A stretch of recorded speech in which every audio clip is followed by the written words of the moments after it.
Audio Jungle.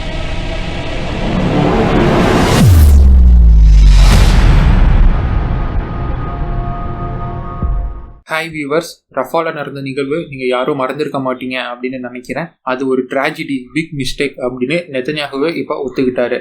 Russia ஒரே நாளில் உக்ரைனின் 2 இடங்களை ஆக்குபை பண்ணிக்கிட்டாங்க. 2023 விட இப்போ வரைக்கும் 2024 அதிக இடங்களை உக்ரைனை இழந்திருப்பதா இப்போ அஃபிஷியல் ரிப்போர்ட்ஸ் எல்லாம் வந்திருக்கு. இது நாள் வரைக்கும் தேவைன்னா உக்ரைனுக்காக எங்கள் படை போரில் இறங்கும்னு சொன்ன பிரான்சின் அதிபர் மேக்ரோன் ஏற்கனவே அந்த திட்டத்தை அமல்படுத்திட்டாரா? இன்னைக்கு நம்ம பார்க்க போகிறோம். இது போக பல அப்டேட்ஸும் இன்னைக்கு நீங்கள் கேட்க போறீங்க.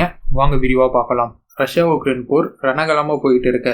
ரஷ்யாவா இருந்தாலும் சரி, உக்ரைனா இருந்தாலும் சரி, கடந்த ஒரு வாரமா 2 நாட்டும் மாறி மாறி தன்னோட சிவிலியன் இன்ஃப்ராஸ்ட்ரக்சரை அடிச்சுக்கிட்டு இருக்கிறாங்க. ஒரே நாளில் ரஷ்யா கர்கிவ் ரீஜன்ல இருக்கும், இவனோக்கா அண்ட் டான்ஸ்க் பகுதியில் இருக்கும் நெட்டாலோ அப்படிங்கிற பகுதிகளை உக்ரைன் கிட்ட இருந்து லிபரேட் பண்ணியிருக்கிறாங்க.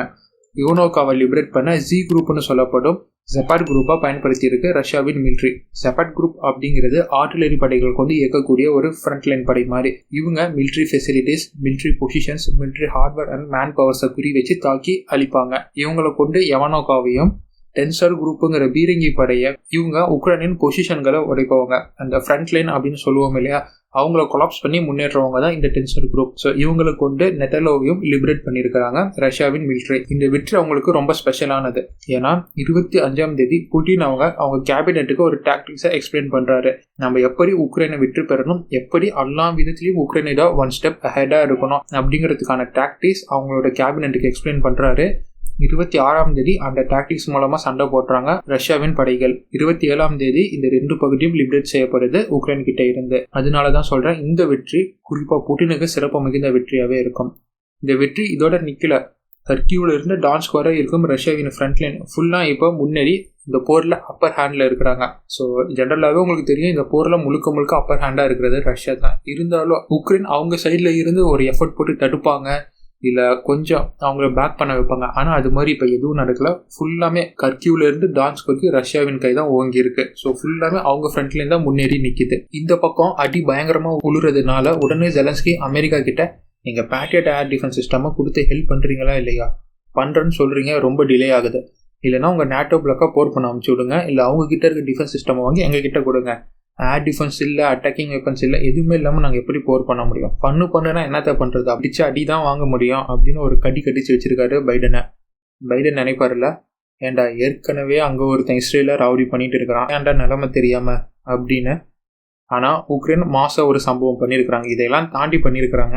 ரஷ்யா கட்டுப்பாட்டில் இருக்கும் லுஹான்ஸ்ல ஒரு முக்கிய ஃபியூல் டெபார்ட்டை குறி வச்சு அடுத்தடுத்து நைட்ல 2 பெரிய தாக்குதலை நடத்திருக்கிறாங்க. இந்த ஃபியூல் டெபார்ட் முழுசா டிஸ்ட்ராய் பண்ணப்பட்டது. அதற்காக உக்ரைன் பயன்படுத்தினது ATACMS அப்படிங்கிற டிஃபென்ஸ் சிஸ்டமும் கிளஸ்டர் பாம் அப்படிங்கிற மியூனிஷனும் தான். பெரிய சேதம் இந்த லுஹான்ஸ்ல ரஷ்யாக்கு ஏற்படுத்திட்டாங்க. அண்ட் இதே ATACMS வச்சுதான் S-400 அழிச்சிருக்கிறாங்க உக்ரைன். பார்த்தா வெறும் ATACMS வச்சுதான் உக்ரைன் ஓட்டிட்டு இருக்கிறாங்க போல, வேற எதுவுமே இல்லை. அதனால தான் இப்போ பிடிச்சி கடின்னு கடிச்சிட்டு இருக்கிறாரு பைடனை. ஆனால் இருந்தாலும் இப்போ யூரோப்பியன் கண்ட்ரிஸ் கிட்டே இருந்து இந்த நியூஸ் பார்க்கும் போது தான் தெரிய வந்தது, ஒரு பர்டிகுலர் நாடுகிட்ட இருந்து ஒரு சம் அமௌண்ட் ஆஃப் மணி அவங்களுக்கு நியூ எய்டா இப்போ வந்து அலோகேட் ஆயிருக்கு. பல உதவிகளும் யூரோப்பியன் கண்ட்ரிஸ் பண்றாங்க. நம்ம பிரான்ஸ் அதிபர் மேக்ரான் பேர் ஹெட்லைன்ஸ்ல வரலன்னா என்ன பண்ணுவாரு, உடனே உக்ரைனுக்காக நாட்டோ போர்ல இருக்கும், 3rd வேர்ல்டு வார் ஸ்டார்ட் ஆயிடுச்சு, பிரெஞ்சு படை போர்ல இருக்கும் அப்படின்னு சொல்லி ஹெட்லைன்ல வருவாரு. நாமளும் பல வாட்டி இதை கிண்டல் பண்ணியிருக்கோம். ஆனால் இப்போ இது உண்மையாலுமே நடந்திருக்கு. பிரான்ஸ்ல இருந்து உக்ரைன் மிலிட்ரி படைகளை ட்ரெயின் பண்றதுக்கும் அவங்களுக்கு டாக்டிக்ஸை வகுத்து கொடுக்கறதுக்கும் பிரான்ஸ்ல இருந்து ஆளுங்க அனுப்பப்பட்டு இருக்கிறாங்க. இது உக்ரைன்ல உதவியா கேட்கப்பட்டது. உங்ககிட்ட இருந்து ஆளுங்க அனுப்புங்கன்னு கேட்ட உதவியின் பேர்ல இந்த மாதிரி ஆளுங்களை அனுப்பியிருப்பாங்க. ஆனா இந்த ஆளுங்க போறதுக்கு முன்னாடியே, அதாவது 2-3 வாரத்துக்கு முன்னாடியே பிரான்ஸ் படை வீரர்கள் உக்ரைனுக்கு ஃபாரின் லீஜியனுங்கிற பேர்ல போகிருக்கிற செய்தி இப்போ வந்திருக்கு. எப்படி ரஷ்யாக்கு மெர்சனரிஸ் அப்படிங்கிற பேர்ல ஒரு காசு கொடுத்து வந்து வேலை செய்யும் கூலி படைகள் மாதிரி உக்ரைனுக்கு இந்த ஃபாரின் லீஜியன்ஸ். ஸோ இந்த பெயர்ல இப்போ பிரான்சின் படைகள் உக்ரைனுக்காக போர் பண்ணிட்டு இருக்கிறாங்க போர்க்களத்துல அப்படின்னு சொல்லப்பட்டு இருக்கு. இந்த பெல்ஜியம் நாடு தாக்கிட்ட இருக்கும் 30 F-16 உக்ரைன் இப்போ அன்பளிப்பா தரப்போறேன் அப்படின்னு சொல்லியிருக்கிறாங்க. இது மூலமா உக்ரைனுக்கு கிடைக்க இருக்கும் F-16 எண்ணிக்கை 85ஆக கூட்டப்பட்டிருக்கு. ஏற்கனவே first batch of Ukrainians F-16 pilot ட்ரைனிங்கை முடிச்சுட்டு ரெடியா போர்க்களத்துக்கு இறங்க தயாரா இருக்கிற செய்தியும் நாம நினைவு கூற வேண்டியதுதான். பெல்ஜியம் இப்போ 30 F-16 கொடுக்குறாங்களா? அப்ப அமெரிக்கா கிட்ட இருந்தோ இல்ல நேட்டோ நாடுகள் கிட்ட இருந்தோ இவங்க ஏதோ ஒரு வெப்பனை வாங்க போறாங்க. நீங்க வேணா பாருங்க, இந்த பெல்ஜியம் அப்படிங்கிறத நோட் பண்ணுங்க. கண்டிப்பா ஏதோ ஒன்று நடக்கும் பாருங்க. ஒன்னா யார்ட்டையோ இருந்து வெப்பன் வாங்குவாங்க, இல்லை எந்த ஒரு நாடு வாலண்டியரா வந்து வெப்பன் கொடுப்போம். ஏதோ ஒரு ஆதாயம் அடைவாங்க ஃப்ரெண்ட்ஸ் இவங்க பெல்ஜியம். என்கிட்ட இருக்கிற பழைய ஸ்டாக்கை உக்ரைனுக்கு கொடுத்து நான் அவுட் பண்ணனா புது ஸ்டாக்கை நான் உள்ள இன் பண்ணிக்கலாம். அதுதான் சிம்பிள் ஸ்ட்ராட்டஜி. அமெரிக்காவும் இந்த வெப்பன் மார்க்கெட்ல இந்த போர் மூலியமா நல்லா களா கட்டிக்கிட்டு இருக்கிறாங்க. அடுத்து வாங்க இஸ்ரேலின் அந்த ரஃபா தாக்குதலை பத்தி டிஸ்கஸ் பண்ணலாம். இந்த இஸ்ரேல் ஹமாஸ் போர் ஆரம்பிச்ச பிறகு இந்த காசால இருந்து நார்த் காசால இருந்து சவுத் காசாக்கு போங்க, சவுத் காசால இருந்து நார்த் காசாக்கு போங்க அப்படின்னு அலக்கழிச்ச பிறகு இப்ப மக்கள் எல்லாரும் எங்க தள்ளப்பட்டாங்க, கன்ஜஸ்டடா இப்ப எங்க இருக்கிறாங்க அப்படின்னு கேட்டீங்கன்னா ரஃபா அப்படிங்கிற ஒரு எல்லையோர பகுதியில தான் கன்ஜஸ்டடா இருக்கிறாங்க. கீழே இறங்கினா கடல், சைட்ல போனா ஈஜிப்ட் பார்டர் இருக்கு, மேல போனா இஸ்ரேல் அடிச்சுக்கிட்டு இருக்கிறாங்க. இப்ப அங்க ரஃபால இருக்கும் கன்ஜஸ்டட் பீப்புளுக்கு ஒரே வழி கீழே இறங்குறது தான். கீழே இறங்கினா கடல், வேற வழி இல்லை. அப்படிப்பட்ட நிலைமையில தான் இப்ப ரஃபால தாக்குதல் நடத்தியிருக்கிறாங்க இஸ்ரேல். இந்த தாக்குதலுக்கு முன்னாடி என்ன நடந்தது அப்படின்னா, மேல இருந்து தாக்கிட்டு வரும்போது கீழே போங்க அப்படின்னு சொன்ன பிறகு இப்ப கீழே தாக்குதல் நடத்திருக்காங்க. கீழே அப்படின்னா எங்கன்னு கேட்டீங்கன்னா டெல் அவிவ் ரெஃப்யூஜி கேம்ப்ல இரவு நேரத்துல ஏர் ஸ்ட்ரைக் பண்ணிருக்காங்க இந்த இஸ்ரேல். இந்த ஏர் ஸ்ட்ரைக்னால 45 சிவிலியன்ஸ் உயிரோட எரிந்த சம்பவம் ரொம்ப வருத்தத்துக்குரியது. ஏற்கனவே ICJ 27 வரைக்கும் தான் உனக்கு கெடு, அதுக்குள்ள நீ ரஃபால நடக்கும் தாக்குதல் அதற்கான முன்னேற்பாடுகள் எல்லாத்தையும் வித்ட்ரா பண்ணிடணும் அப்படின்னு அறிவிப்பு கொடுத்த பிறகு அதே 27ஆம் தேதி நைட் இந்த தாக்குதல் நடத்திருப்பது ICJக்கே சவால் விட்டுருக்கேன். நீ என்ன சொல்றது, நான் என்ன கேட்கறது அப்படிங்கிற மாதிரி ICJக்கே சவால் விட்டுருக்கு இஸ்ரேல். ஒரு பக்கம் அப்படி எடுத்துக்கிட்டாலுமே ரொம்ப மோசம். இதை எப்படி சொன்னாலுமே இதுக்கு சப்பக்கட்டை கட்ட முடியாது யாருனாலையும். ஏன்னா ஒரு 2 பேரை அழிக்கிறதுக்காக 45 பேரை கொண்டு இருக்கிறாங்க இஸ்ரேல். இவ்வளோ பெரிய கேஷுவாலிட்டிஸ் எந்த ஒரு ஆப்ரேஷன்லையும் இருந்திருக்காது. 2 பேரை அழிக்கணும் அப்படிங்கிற வீம்புக்காக செஞ்ச ஒரு மிஷன் தான் இந்த ஏர் ஸ்ட்ரைக். சரி, இந்த தாக்குதல் நடத்தின உடனே ICJல க்ளோஸ்ட் டோர் மீட்டிங்கு அல்ஜீரியா நாடு இப்போ ஒரு அழைப்பு விடுத்திருக்காங்க உலக நாடுகளை. ஆனா இந்த ICJக்கு மத்தியிலையும் உலக நாடுகள் பிரஷருக்கு மத்தியிலும் இஸ்ரேலின் நெத்தன்யாஹூ தான் பார்லிமெண்ட்ல எதிர்ப்பை மீறி ஏன் இந்த தாக்குதல் நாம நடத்தணும் அப்படின்னு விளக்கம் கொடுத்திருக்காரு. அதுபடி அவர் என்ன சொன்னாருன்னா, மே 27 நடத்தின தாக்குதல் ரஃபால பதுங்கி இருந்த ஹமாஸின் 2 தலைவர்களை போட்டு தள்ளதான். பட் ஆக்சிடென்ட்லி அந்த தாக்குதல் சிவிலியன்ஸ் மேலே இம்பாக்ட் ஆகிடுச்சு. இட்ஸ் எ ட்ராஜடி, எதிர்பார்க்காம நடந்த விபத்து அப்படின்னு நெத்தன்யாஹூ அட்ரஸ் பண்ணியிருக்காரு. 2 பேரை கொல்ல போய் 45 பேர் உயிர் போயிடுச்சு. ஆனாலும் அவர் விடலை. ஏன் எதிர்ப்பை மீறி நாங்கள் ரஃபாவை தாக்கியிருக்கோம் அப்படின்னா நம்ம ஹாஸ்டேஜஸை மீட்க தான். ஸோ நமக்காக தான் நம்ம பல நாட்டு எதிர்ப்பை மீறி செய்கிறோம் அப்படின்னு ஒரு பாயிண்ட்டை முன் வச்சாரு. இது மாதிரி ட்ராஜடி ஏற்பட்டதுனால தாக்குதலை எந்த தொய்வும் இருக்காது, தாக்குதலை நாங்கள் கைவிட மாட்டோம். We won't surrender and unfold அப்படின்னு சொல்லியிருக்காரு. இஸ்ரேலின் எய்ம் சக்சீட் ஆகும் வரை தாக்குதல் தொடரும் அப்படின்னு அவரு கிளியரா அங்க மென்ஷன் பண்ணிட்டாரு.